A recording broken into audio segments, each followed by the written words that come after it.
explaining to him how I can't get a shag. He's like, mate, you're in Australia, anyone will root you. I'm like, nah, the only person who wants to root me is a 5'6" Greek guy called Stavros. Back off, right?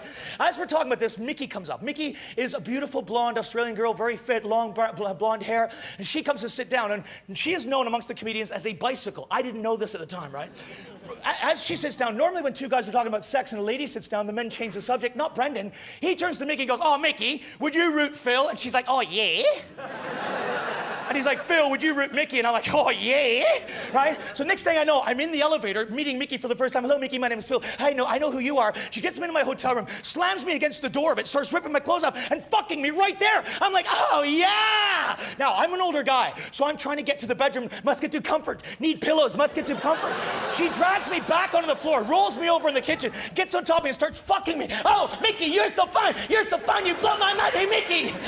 Hey, Mickey. Now, I am fucking her so hard, and she is fucking me so hard that at some point I slide out of her, I come slamming back down on her, and it breaks my cock.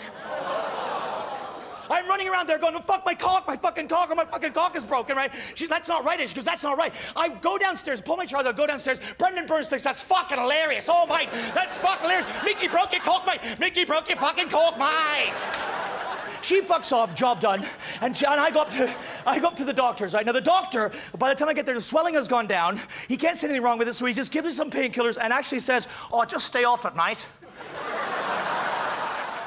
So then I don't stay off it. I take the painkillers, I go out and do a gig. The next morning I wake up, I'm naked in bed, right? I'm naked in my bedroom, and Brendan is in the next room in a cot. During the night, I have suffered internal bleeding, and my balls have swollen to the size of large grapefruits. They are black and black as blue. Black like that, black and blue, right? There is no wrinkles left on the skin of the testicles, right? The hairs are sticking straight. There is a bruise halfway up my penis and all the way around my penis. I'm fucking terrified, so I go into Brendan and go, Brendan, wake up, you gotta look at this, man. And I stand over him. He rolls over in his cot without his glasses on and goes, oh, I knew it, mate, you're a puff. I'm like, Brendan. He takes me to the doctor and he sends me for an ultrasound, and this is what has happened. I have torn into the two carvinosum, which are the tubes that run up either side of the urethra. The tubes that become engorged with blood when you get an erection. So when you get an erection, the blood goes in, you know, and it stays in there. Well, I've ripped an 1.5 inch long tear into one, a 1/2 inch long tear in the other one. So I woke up in the morning with my morning erection. All the blood in my system has emptied into my ball sack.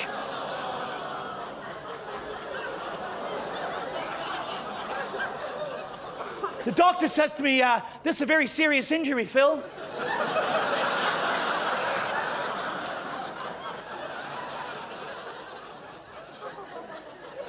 For the next 10 days, mate, you're gonna have to stay completely prone or risk permanent penile dysfunction. I'm like, what does that mean? He goes, well, it means you'll be able to get a hard on, but you'll be flaccid on one side. I'm like, no way!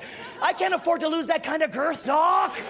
He said, that's even worse than that, Phil. For the next 16 weeks, mate, you're gonna have to avoid getting erections. At which point, I actually said to the fucker, stop looking at me that way then.